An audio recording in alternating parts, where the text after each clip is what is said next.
Εντάξει, κοίτα, σίγουρα νομίζω μέχρι τώρα είναι Λατινική Αμερική.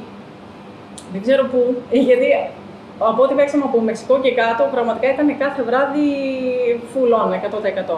Μεξικό ή Χιλή, μπορεί να ήταν Χιλή, στο Σαντιάγκο θυμάμαι, ήταν εκείνο το βράδυ που εγώ δεν το είχα ξαναζήσει αυτό το πράγμα. Δηλαδή, βγήκαμε στη σκηνή και όλοι από κάτω ήταν από το πρώτο κομμάτι μέχρι το τέλος. Δηλαδή, κάναμε παύσεις, φαντάζομαι, στο ενδιάμεσο, επειδή φωνάζαν όλη την ώρα και δεν μπορούσαμε να συνεχίσουμε πάνω.